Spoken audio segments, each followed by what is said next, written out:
Olá, minhas amigas e meus amigos, chegou a hora do nosso encontro.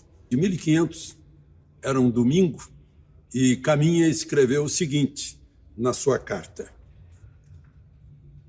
Ao domingo de Pascuela, pela manhã, determinou o capitão de ir ouvir missa e pregação naquele ilhéu, e mandou a todos os capitães que se corregessem nos batéis e fossem com ele. E assim foi feito. Era a primeira missa no Brasil. Caminha escreveu também: eles não lavram nem criam, nem aqui há boi, nem vaca, nem cabra, nem ovelha, nem galinha. Nem comem senão desse inhame que aqui há muito e dessa semente e frutos que a terra e as árvores de si lançam. Hoje não é mais assim. Hoje o Brasil garante segurança alimentar para si e para o mundo, graças à Embrapa, que hoje está fazendo 50 anos.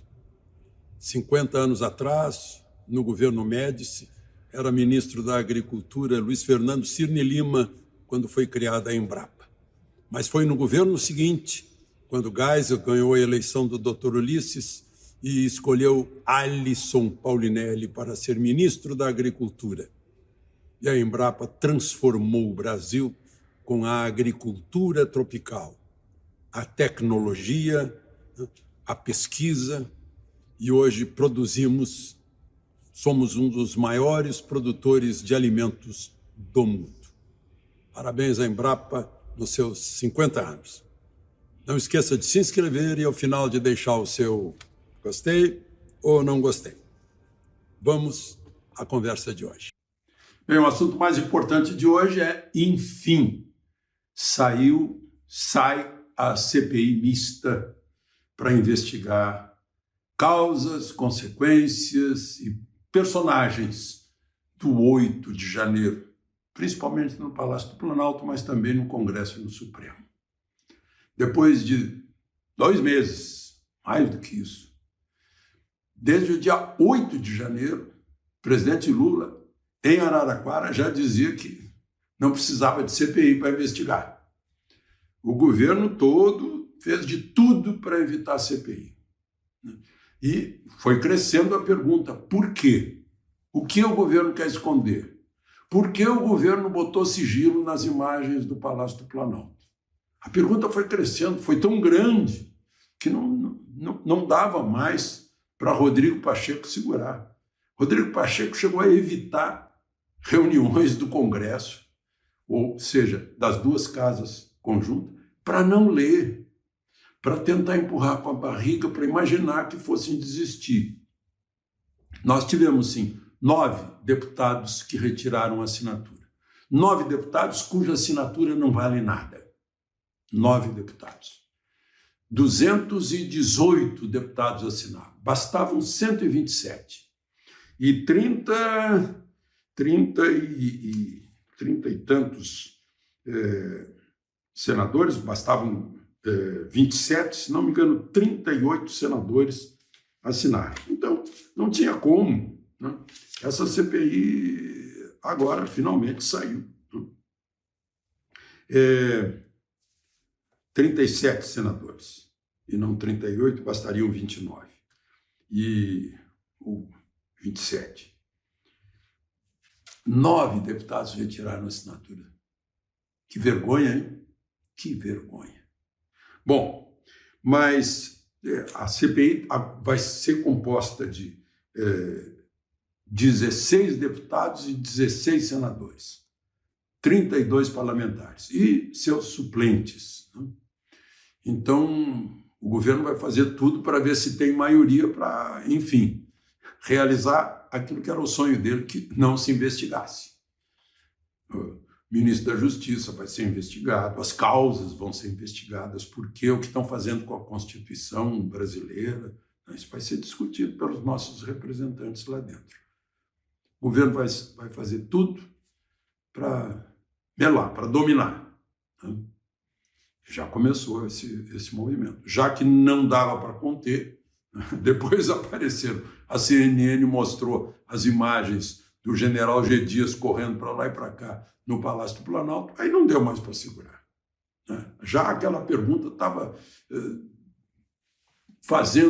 provocando um terremoto em Brasília, porque o governo não quer investigar no Congresso Nacional.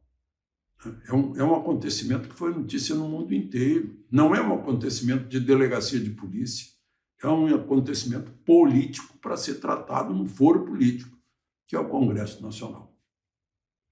Bom, e a outra notícia é que uma maioria de deputados resolveu carimbar com urgência um projeto de censura nas redes sociais. Foram apenas 129 os deputados que disseram não para isso. Urgência significa que nem passa por comissão, vai direto para o plenário e já vota. Claro que não vota aprovando definitivamente, porque tem que ir para o Senado. 129. Vejam só, se eu comparar com o resultado da eleição, a eleição elegeu praticamente 70% de deputados do centro e direita. No entanto, apenas 129, metade de 70%, disseram não para a urgência.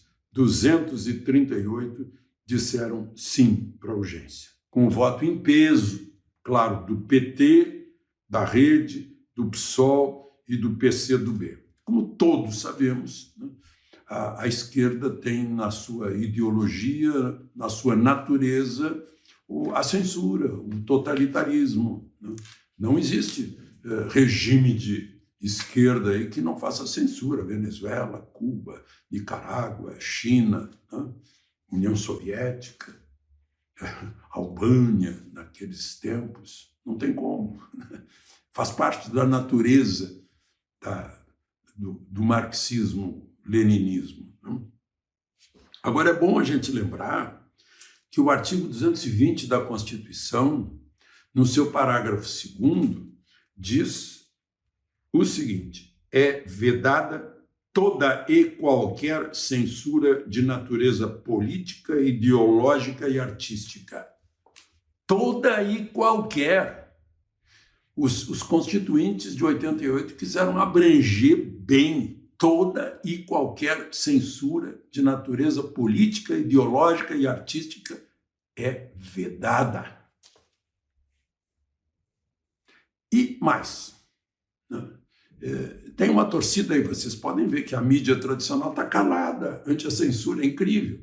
Por quê? Querem eliminar a concorrência das redes sociais.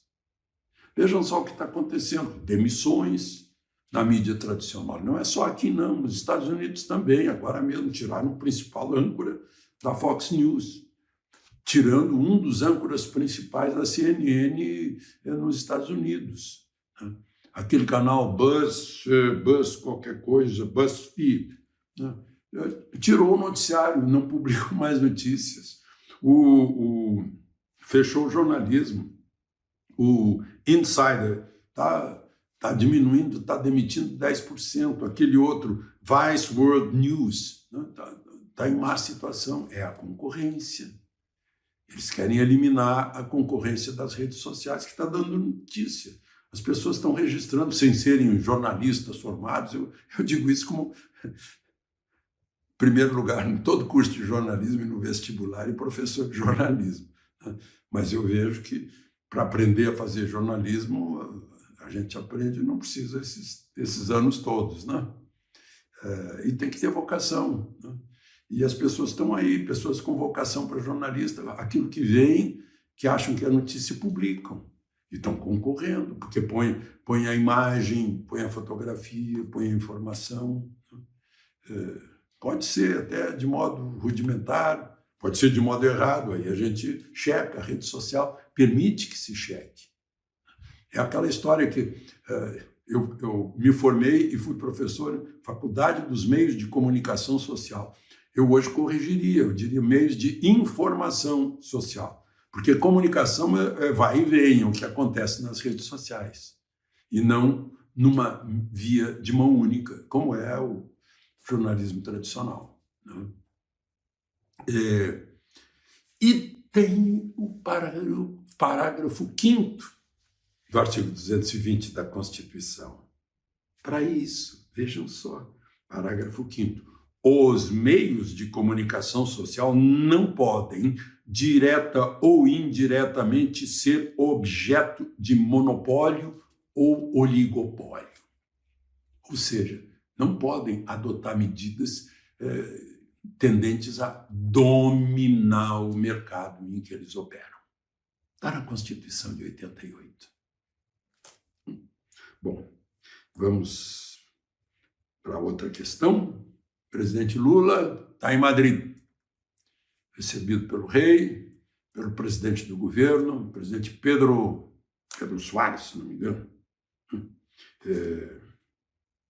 Pedro Sánchez, que apoiou Lula na eleição, né? Claro que recebeu Lula de braços abertos, mas discordaram sobre armas para a Ucrânia. Já houve uma discordância, está destacado pelo El País de Madrid. E depois de ter criticado a União Europeia, agora está criticando a ONU. Mais exatamente o Conselho de Segurança da ONU, porque o presidente diz que ele está falando sozinho de paz, que a ONU não fala em paz porque os integrantes do Conselho de Segurança da ONU são os maiores produtores de armas do mundo. Estados Unidos, China, Rússia, França, que são os vitoriosos, e Reino Unido, os vitoriosos na Segunda Guerra. Então, a grande que o Brasil quer é poder participar, não de modo transitório, mas de modo permanente do Conselho de Segurança, porque, afinal, nós participamos também da guerra. Né? Fomos à Itália, rompemos a linha gótica, né? Aprisionamos uma divisão alemã, morremos aí quase 500 brasileiros. Bom, e aqui em Portugal restou, ainda no dia de ontem, né? Depois que Lula saiu do parlamento, a sessão do 21 de abril, do 25 de abril continuou, e o líder do Chega, o deputado André Ventura, disse o seguinte: né? Foi um tremendo erro a cerimônia de hoje, são palavras dele, depois da saída de Lula, tremendo erro a cerimônia de hoje, ao receber Lula, normalizou a corrupção e a branqueando a corrupção, lavando, né? Hoje, nós recebemos o presidente que atacou a União Europeia, enquanto a gente recebe Zelensky de dia e recebe Lula à noite. Hoje é um bom dia para lembrar que lugar de ladrão é na prisão, né? Esse foi o discurso duro que André Ventura fez depois da saída de Lula, que hoje está em Madrid. Queria falar sobre um evento de segunda-feira, vai abrir segunda-feira, o AgriShow. É o maior evento de tecnologia do agro, né? Lá em São Paulo, e vai ter a presença na abertura, dia 1º de maio, de Bolsonaro, que é o queridinho do agro, todo mundo sabe, do governador de São Paulo, Tarcísio, e do ministro da Agricultura de Lula, Carlos Fávaro, que foi presidente da AproSoja, que é a maior organização de plantadores de soja. Ele é de Mato Grosso, é uma liderança do agro também. Aí ficou aquela coisa, será que o ministro vai, será que não vai? Há essa expectativa lá no AgriShow, que vai ser aberto na segunda-feira. E, por fim, lembrando que o nosso ministro da Economia, o ministro da Fazenda, Fernando Haddad, queria moeda única no Mercosul, moeda única com o dólar, com o peso argentino.